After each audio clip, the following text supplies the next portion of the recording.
Franklin is messy.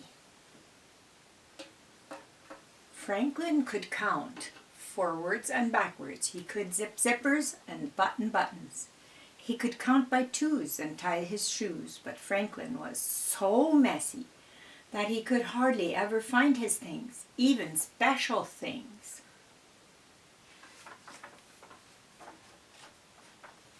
One day Franklin searched for his sword. It was special because he had made it himself from cardboard and wood and string. Franklin needed it to play knights in armor with his friends. He looked all over. He found a bag of marbles he thought he had lost. He found a brown apple core. He even found his favorite baseball cap. But he couldn't find his sword. "Have you seen my sword?" Franklin asked his mother.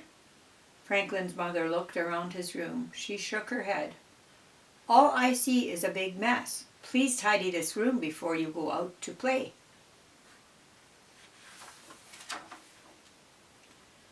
Franklin muttered to himself, "Why all the fuss about a little mess? He had more important things to worry about. He might miss playing knights." Franklin hurried. He opened his closet and heaped an armful of books inside. He piled all his blocks in the middle of his room. He threw his cap in the corner and put the apple core in a drawer. "All done," he said to himself. Still, he hadn't found his sword. By the time Franklin reached Bear's house, his friends were already playing knights in armor. Bear slashed the air with his sword. Beaver lunged at evil dragons. "Hurry, Franklin," shouted Bear. "We need you." "I can't," whispered Franklin. The game stopped. "Why not?" they asked. "I don't have my sword," said Franklin. Bear was disappointed. "But how can we play knights without swords?" he asked. Franklin looked around. He found a stick on the ground. "I'll use this," he said. They fought dragons all afternoon. "Tomorrow," said Franklin, "I will have my own sword. Then we can save Lady Beaver from a fire-breathing dragon. We are courageous, Sir Franklin and Sir Bear." Bear slapped her tail.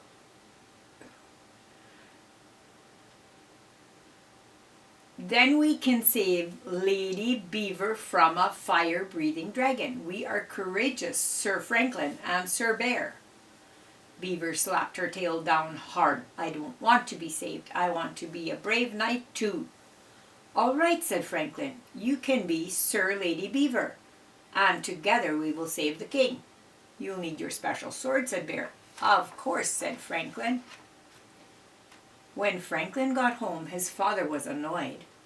"I found this in your drawer," he said, holding the apple core. "That's not where it belongs. And I found this cap on the floor. That's not where it belongs either." Franklin threw the apple in the garbage and hung up his cap. "Why all the fuss about a little mess?"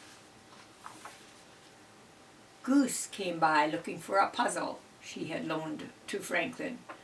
"Can I please have my puzzle back?" she said. Franklin looked. His room was such a mess that he couldn't see the puzzle among the books and crayons and blocks. "Maybe it's in my closet," said Franklin. Franklin opened the closet door. It was messy in there too. He stepped inside. Crunch! It was a very loud noise. Franklin's parents came rushing in. "Are you all right?" they asked. "I'm all right," said Franklin, "but my sword isn't."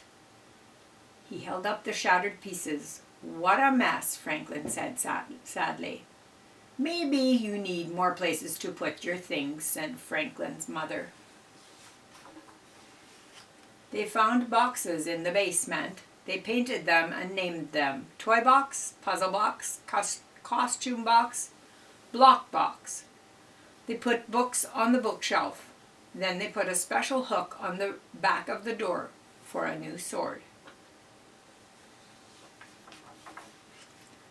The tidying up took a long time, but it wasn't so bad because Franklin found lots of things he thought he'd lost. Goose's puzzle, his own favorite purple crayon, and enough cardboard, wood, and string to make a new sword, and even a shield. The next morning, Franklin dressed in full armor. He was especially proud of his new shield. It said, "Sir Franklin, loyal and brave." "Sir Franklin," said his mother, "I think you forgot something." Franklin's mother whispered in his ear. Franklin smiled. They took a crayon and added 2 more words to his shield. Sir Franklin, loyal and brave and neat.